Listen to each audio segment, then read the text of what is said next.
श्रुतिस्मृतिपुराणानाम् आलयं करुणालयं नमामि भगवत्पादशङ्करं ಲೋಕಶಂಕರಂ.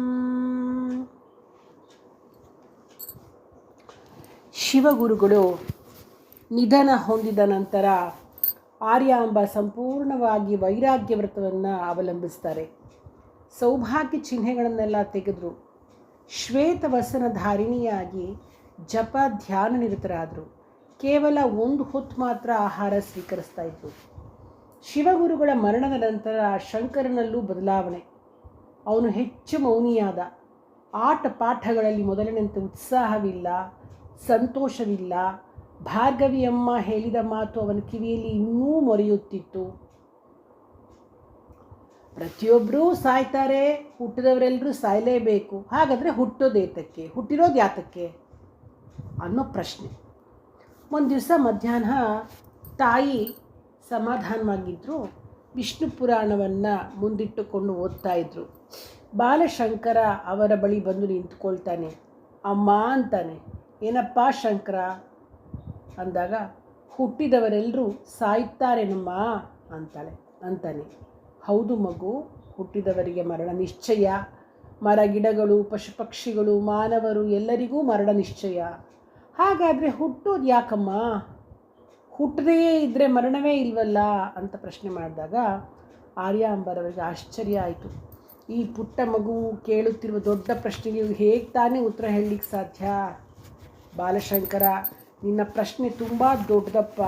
ಅದಕ್ಕೆ ಉತ್ತರವನ್ನು ಅರಿಯಬೇಕಾದರೆ ನೀನು ಇನ್ನೂ ದೊಡ್ಡವನಾಗಬೇಕು. ದೊಡ್ಡ ಗುರುಗಳನ್ನು ಆಶ್ರಯಿಸಬೇಕು. ವೇದ ಉಪನಿಷತ್ತುಗಳನ್ನು ಓದಬೇಕು.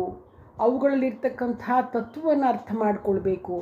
ಆಗ ಮಾತ್ರ ನಿನಗೆ ಈ ಹುಟ್ಟು ಮತ್ತು ಸಾವು ಇವುಗಳ ಗುಟ್ಟು ಅರ್ಥ ಆಗುತ್ತೆ. ಈಗ ನೀನಿನ್ನೂ ಮಗು, ಪುಟ್ಟ ಮಗು, ನಿನಗಿದೆಲ್ಲ ಅರ್ಥ ಆಗಲ್ಲಪ್ಪ ಅಂತಾರೆ. ಶಂಕರನ ಮನಸ್ಸಿಗೆ ಸಮಾಧಾನ ಆಗಲಿಲ್ಲ. ಅವನು ಇದೇ ಪ್ರಶ್ನೆಯನ್ನು ಹಲವರಲ್ಲಿ ಕೇಳಿದ್ದ. ಒಬ್ಬೊಬ್ಬರು ಒಂದೊಂದು ರೀತಿ ಹೇಳಿದರು. ಹಿರಿಯ ನಂಬೂದಿರಿಗಳು ಒಬ್ಬರು ಅದು ಕರ್ಮ ಅಂದರು. ಶಂಕರ ಅವರನ್ನು ಅಲ್ಲಿಗೆ ಬಿಡಲಿಲ್ಲ. ಕರ್ಮ ಅಂದರೆ ಏನು ಅಂತ ಕೇಳ್ತಾನೆ. ನಾವು ಮಾಡುವ ಎಲ್ಲ ಕೆಲಸಗಳಿಗೂ ಕರ್ಮ ಅಂತೇವೆ. ಮನಸ್ಸಿನಿಂದ, ಕೈಗಳಿಂದ, ಕಾಲುಗಳಿಂದ, ಶರೀರದಿಂದ ಮಾಡುವ ಎಲ್ಲ ಕೆಲಸವೂ ಕರ್ಮವೇ. ನೋಡೋದು, ಕೇಳೋದು, ಉಸಿರಾಡೋದು, ಊಟ, ನಿದ್ರೆ, ಜಲ, ಮಲ, ವಿಸರ್ಜನೆ, ಮಾತನಾಡೋದು ಎಲ್ಲವೂ ಕರ್ಮವೇ. ಮನಸ್ಸಿನಲ್ಲಿ ಯೋಚನೆ ಮಾಡೋದು ಕರ್ಮವೇ. ಕರ್ಮಕ್ಕೂ ಹುಟ್ಟೋದಕ್ಕೂ ಸಾಯೋದಕ್ಕೂ ಸಂಬಂಧ ಹೇಗೆ? ಆಟ ಪಾಠಗಳಲ್ಲಿ ಮಗ್ನನಾಗಿರಬೇಕಾದ ಈ ಪುಟ್ಟ ಬಾಲಕನ ಪ್ರಶ್ನೆ ಇದು. ಹಿರಿಯ ನಂಬುವುದರಿಗೆ ವಿಸ್ಮಯ ಉಂಟಾಯಿತು. ಅಪ್ಪ ಶಂಕರ, ನಿನಗಿದು ಅರ್ಥವಾಗೋದು ಕಷ್ಟಪ್ಪ, ಆದರೂ ಹೇಳಲು ಪ್ರಯತ್ನಿಸುತ್ತೇನೆ. ನಾವು ಮಾಡುವ ಪ್ರತಿಯೊಂದು ಕೆಲಸಕ್ಕೂ ಫಲ ಉಂಟು. ಒಳ್ಳೆಯ ಕೆಲಸಕ್ಕೆ ಒಳ್ಳೆಯ ಫಲ, ಕೆಟ್ಟ ಕೆಲಸಕ್ಕೆ ಕೆಟ್ಟ ಫಲ. ಆ ಫಲವನ್ನು ನಾವೇ ಉಣ್ಣಬೇಕು. ಕರ್ಮ ಹೆಚ್ಚಿದಷ್ಟು ಫಲವೂ ಹೆಚ್ಚುತ್ತೆ. ಹಿಂದಣ ಜನ್ಮದಲ್ಲಿ, ಅಂದರೆ ಹಿಂದಿನ ಜನ್ಮದಲ್ಲಿ ಮಾಡಿರ್ತಕ್ಕಂತಹ ಕರ್ಮಫಲವನ್ನು ಆ ಜನ್ಮದಲ್ಲಿಯೇ ಪೂರ್ತಿಯಾಗಿ ಅನುಭೋಗಿಸದಿದ್ದರೆ ಪುನಃ ಈ ಜನ್ಮದಲ್ಲಿ ಅನುಭವಿಸ್ತೇವೆ. ಹಾಗೆ ಈ ಜನ್ಮದಲ್ಲಿ ಮಾಡೋದನ್ನು ಪೂರ್ತಿ ಅನುಭವಿಸದಿದ್ದಲ್ಲಿ ಪುನಃ ಹುಟ್ಟನ್ನು ಪಡೆದು ಅದನ್ನು ಅನುಭವಿಸ್ಬೇಕಾಗುತ್ತೆ. ಹೀಗೆ ಕರ್ಮ ಮತ್ತು ಫಲ ಮತ್ತು ಜನ್ಮ ಮತ್ತು ಸಾವು ಇವು ಎಡೆಬಿಡದೆ ಸಾಕ್ತಲೇ ಇರುತ್ತವೆ ಅಂತ ನಂಬುವವರು ಹೇಳ್ತಾರೆ. ಶಂಕರ ಪುನಃ ಕೇಳ್ತಾರೆ, ಹಾಗಾದರೆ ಈ ಕರ್ಮ ಅನ್ನೋದು ಒಂದು ವಿಧವಾದ ಶೃಂಖಲೆಯೇ ಅಲ್ಲವೇ, ಒಂಥರ ಸರಪಳಿ ಇದ್ದಾಗಲ್ವಾ ಅಂತ.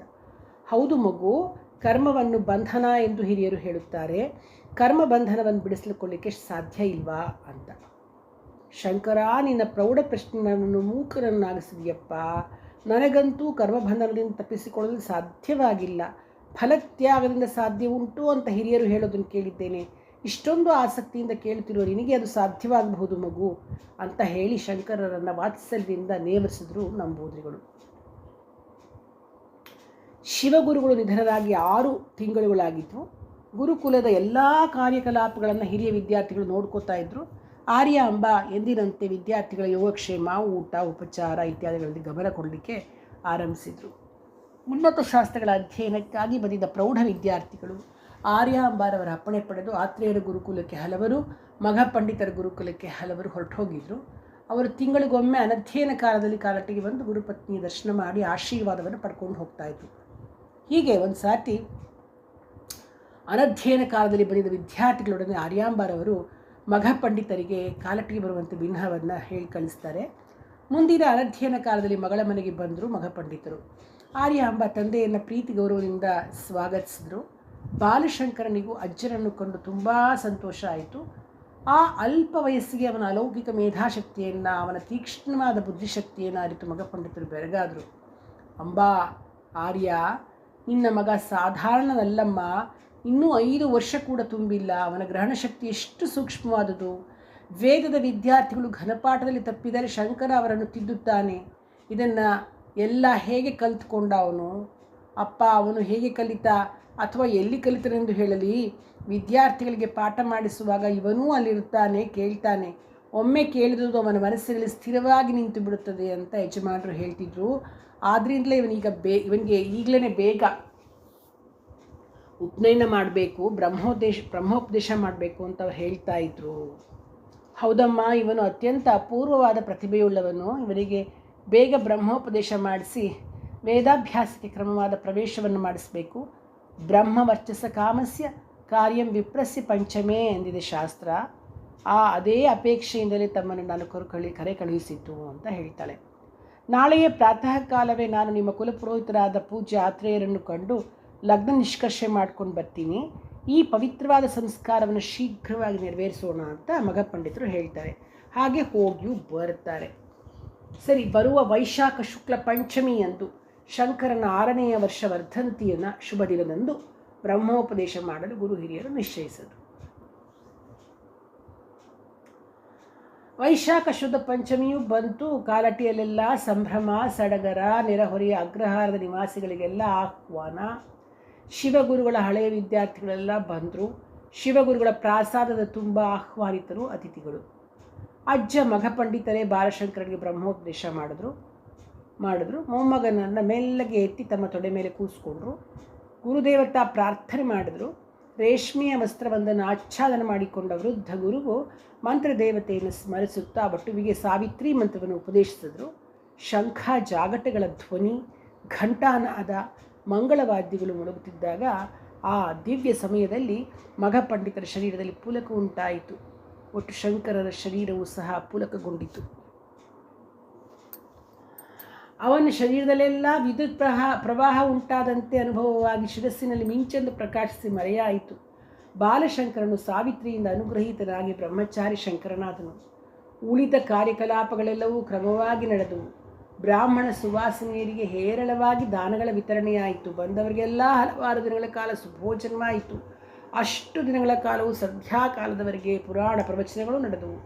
ಈ ಎಲ್ಲವೂ ಅತ್ಯಂತ ಸಮರ್ಪಕವಾಗಿ ನಡೆಯಿತೆಂದು ಬಂದವರೆಲ್ಲ ಶ್ಲಾಘನೆ ಮಾಡಿದರು.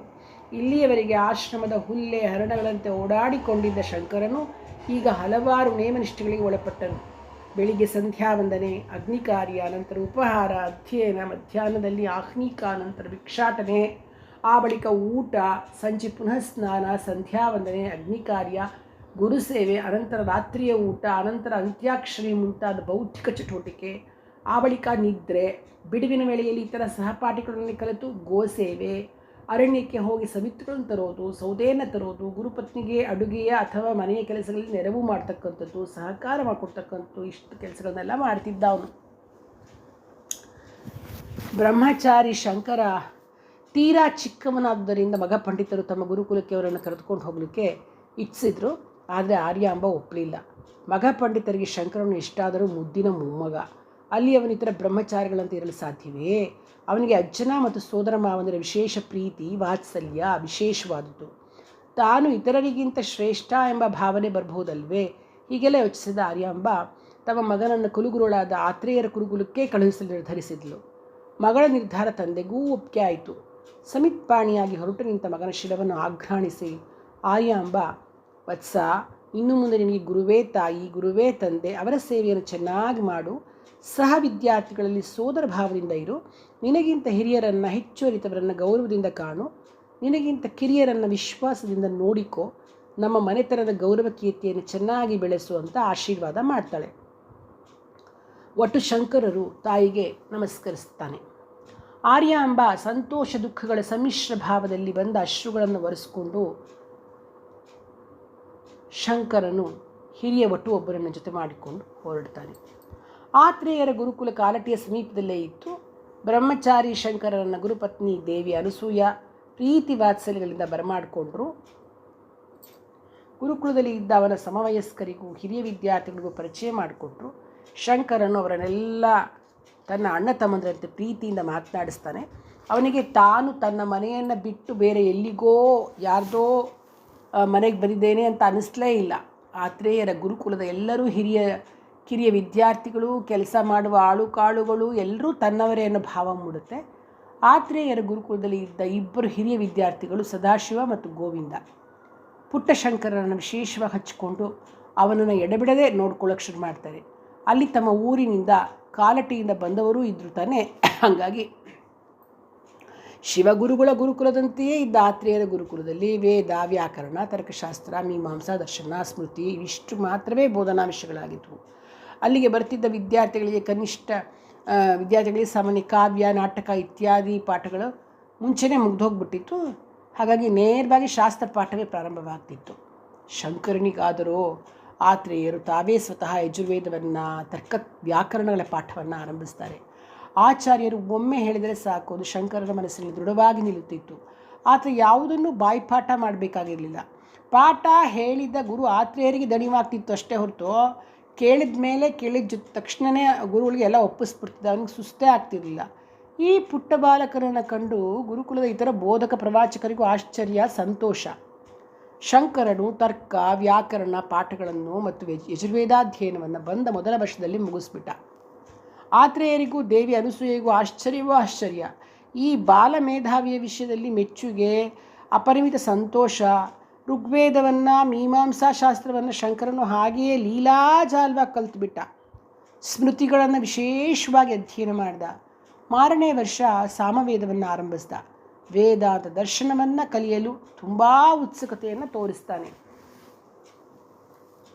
ಆತ್ರೇಯರು ಇಂಥ ಪ್ರಜ್ಞಾವಂತನಾದ ಶಿಷ್ಯನನ್ನು ನೋಡೇ ಇರಲಿಲ್ಲ.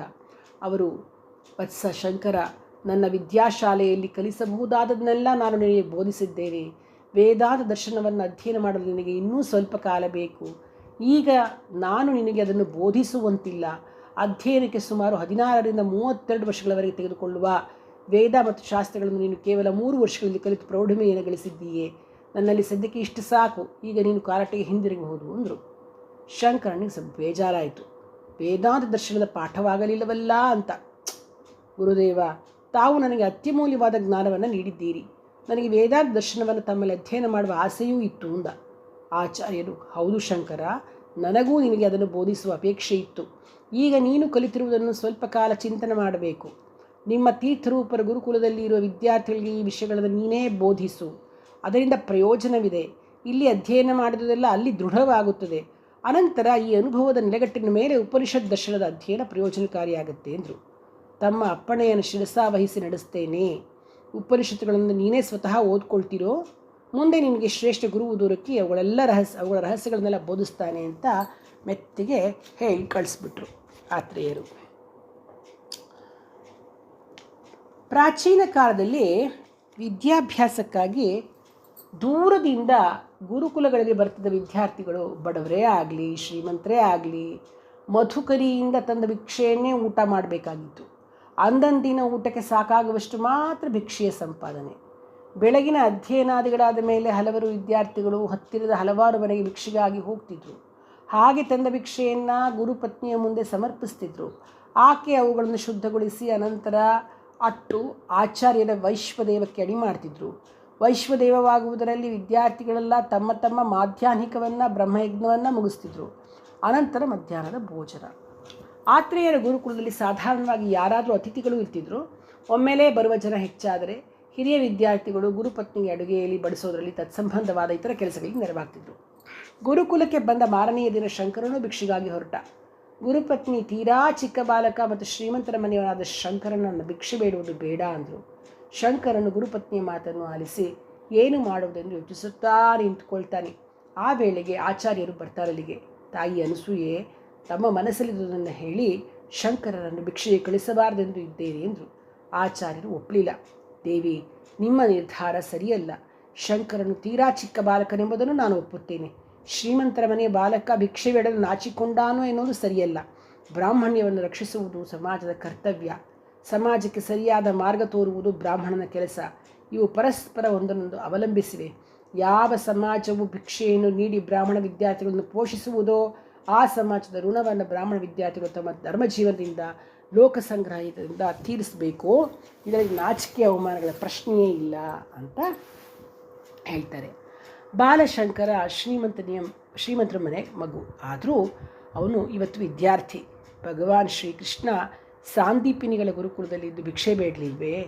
ರಾಜ ಮಹಾರಾಜ ಪುತ್ರರು ಗುರುಕುಲಗಳಲ್ಲಿದ್ದಾಗ ಅಲ್ಲಿನ ನಿಯಮಗಳಿಗೆ ಅನುಸಾರವಾಗಿ ನಡೆದುಕೊಳ್ಳಬೇಕಲ್ವೇ? ಭಗವಾನ್ ಪರಮೇಶ್ವರನು ಭಿಕ್ಷಾಟನಾ ಮೂರ್ತಿಯಲ್ವೇ? ಭಿಕ್ಷಾಟನೆ ಅವಮಾನ ಅಂತ ಭಾವಿಸಬಾರ್ದು, ಅದೊಂದು ಕರ್ತವ್ಯ. ವಿದ್ಯಾರ್ಥಿಗೆ ತಾನು ಇಡೀ ಸಮಾಜದ ಋಣದಿಂದ ರೂಪಿತನಾದವನು. ಈ ಸಮಾಜಕ್ಕೆ ತನ್ನ ಕರ್ತವ್ಯವು ತುಂಬ ಇದೆ ಎಂಬುದನ್ನು ಭಿಕ್ಷೆ ಪದೇ ಪದೇ ಅರಿವಿಗೆ ತರುತ್ತೆ. ಅವನು ವಿದ್ಯೆ ಪೂರೈಸಿದ ನಂತರ ತನ್ನನ್ನು ಸಲಹಿದ ಸಮಾಜಕ್ಕಾಗಿ ಕಾರ್ಯತತ್ಪರನಾಗಬೇಕು. ತಾಯಿ ತಂದೆಯಂತೆಯೇ ಸಮಾಜವೂ ಸಹ. ಅದರಿಂದ ಇತರ ವಿದ್ಯಾರ್ಥಿಗಳಂತೆಯೇ ಅವನು ಭಿಕ್ಷೆ ಸಂಪಾದಿಸಲಿ. ನಾನಾಗಲಿ ನೀವಾಗಲಿ ಹೇಳದೆಯೇ ಆತನು ತನ್ನ ಕಾರ್ಯವನ್ನು ಮಾಡಲು ಹೊರಟಿದ್ದಾನೆ. ಇದು ಸಂತೋಷದ ಸಂಗತಿಯಲ್ವೇ? ಅವನು ಹೋಗಿ ಬರಲಿ. ತೀರಾ ಚಿಕ್ಕವನಾದುದರಿಂದ ಇಲ್ಲಿಯೇ ನೆರೆಹೊರೆಯಲ್ಲಿರುವ ಮನೆಗಳಿಗೆ ಮಾತ್ರ ಹೋಗಿ ಬರಲಿ ಅಂತ ಹೇಳ್ತಾರೆ. ಸರಿ, ಶಂಕರ ಸಂತೋಷದಿಂದ ಹೊರಡ್ತಾನೆ. ಸ್ವಲ್ಪ ದೂರ ನಡೆದ ನಂತರ ಒಂದು ಗುಡಿಸಲು ಕಾಣಿಸುತ್ತೆ. ಶಂಕರ ಬಾಗಿಲ ಬಳಿ ಸಾರಿ ಮೆಲುದನಿಯಲ್ಲಿ ಭವತಿ ಭಿಕ್ಷಾನ್ ದೇಹಿ ಅಂತಾನೆ. ಒಳಗಿನಿಂದ ಒಂದು ವೃದ್ಧ ಮಹಿಳೆ ಬಂದು ಬಾಗಿಲ ಬಳಿ ಆಶ್ಚರ್ಯದಿಂದ ನಿಂತ್ಕೊಳ್ತಾಳೆ. ಬಾಲಶಂಕರ ಮುಗುಳ್ನಕ್ಕು ತಾಯಿ ಕ್ಷೇಮವೇ ಅಂತಾನೆ. ಆ ಮಹಿಳೆಯ ಕಣ್ಣು ನೀರು ತುಂಬಿತು. ಇಲ್ಲಿಯವರೆಗೆ ಆಕೆಯ ಮನೆಗೆ ಬಳಿ ಯಾವ ಬ್ರಹ್ಮಚಾರಿಯೂ ಭಿಕ್ಷೆಗಾಗಿ ಸುಳಿದಿರಲಿಲ್ಲ, ಕ್ಷೇಮವನ್ನು ವಿಚಾರಿಸಿರಲಿಲ್ಲ. ಈ ಪುಟ್ಟ ಬಾಲಕವನಿದ್ದಾನೆ, ನನ್ನ ಮರಿಮಗನ ವಯಸ್ಸು, ಎತ್ತಿಕೊಂಡು ಮುದ್ದಾಡುವ ಅನಿಸ್ತಿದೆ ಅವನು ನೋಡಿದ್ರೆ. ಆದರೆ ಬ್ರಾಹ್ಮಣ ಬಾಲಕ, ತಾನು ಶೂದ್ರಳು, ಮುಟ್ಟುವಂತಿಲ್ಲ. ಕಣ್ಣೀರು ತುಂಬಿತು. ಆಕೆ ದೈನ್ಯದಿಂದ, ಮಗು ನೀನು ನಮ್ಮಲ್ಲಿ ಭಿಕ್ಷೆ ಬೇಡಬಾರದು, ನಾವು ಬ್ರಾಹ್ಮಣರಲ್ಲ, ನಾವು ಏನನ್ನೂ ಭಿಕ್ಷೆ ಹಾಕುವಂತಿಲ್ಲ ಅಂದ್ಲು. ಬಾಲಶಂಕರನು ಆಶ್ಚರ್ಯದಿಂದ ಮೂಕನಾದನು. ಶೂದ್ರರು ಬ್ರಾಹ್ಮಣರಿಗೆ ಭಿಕ್ಷೆ ಹಾಕಬಾರ್ದೆ ತಾಯಿ ಅಂತ ಕೇಳ್ತಾನೆ. ಹೌದು ಮಗು, ನಾವು ಹಾಕಿದುದನ್ನು ನೀವು ಸ್ವೀಕರಿಸುವಂತಿಲ್ಲ ಅಂದ್ಲು.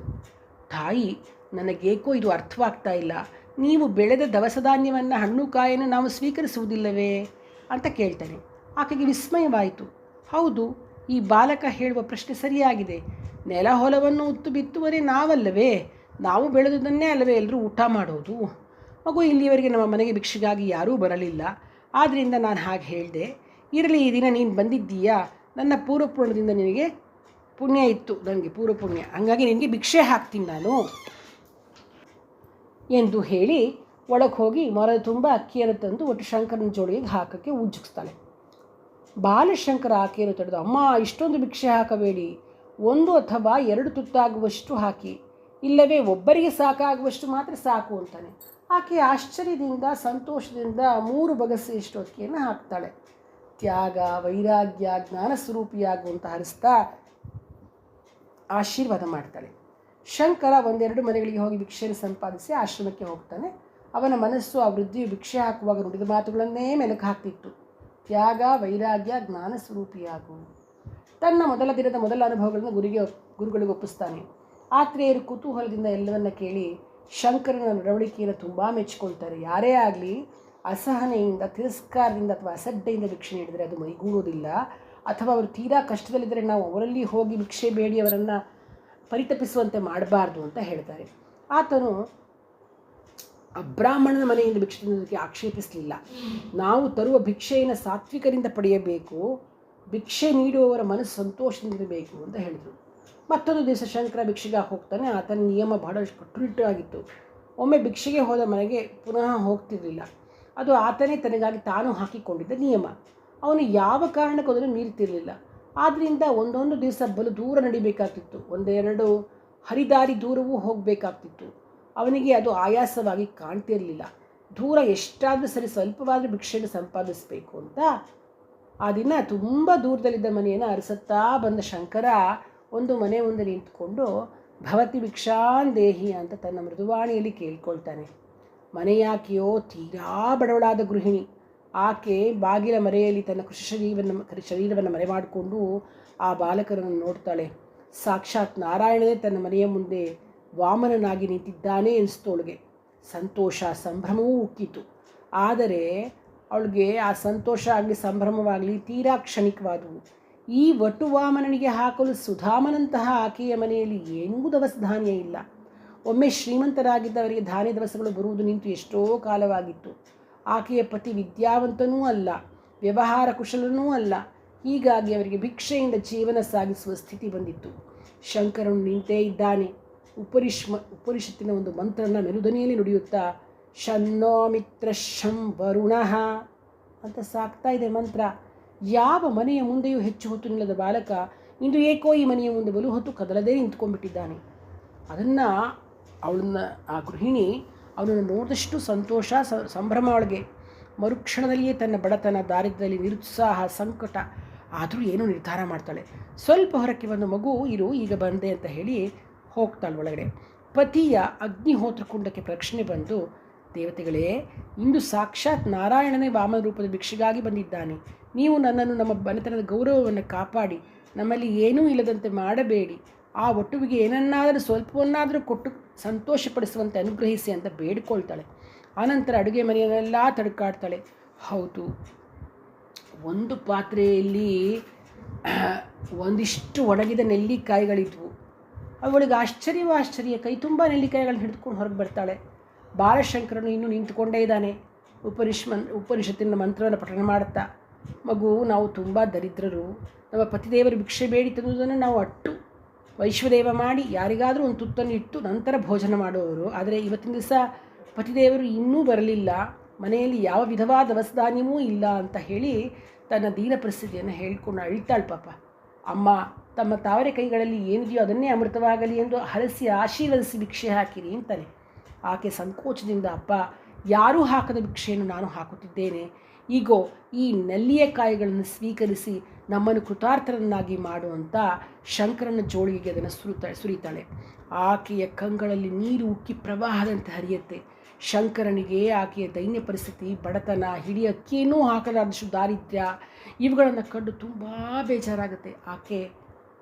ಆಕೆಯನ್ನು ಆತ ಮೃದುವಾಣಿಯಲ್ಲಿ, ಅಮ್ಮ, ಬಡತನ, ಸಿರಿತನ ಯಾವುದೂ ಶಾಶ್ವತವಲ್ಲ. ಐಶ್ವರ್ಯ ಬರುತ್ತೆ ಹೋಗುತ್ತೆ.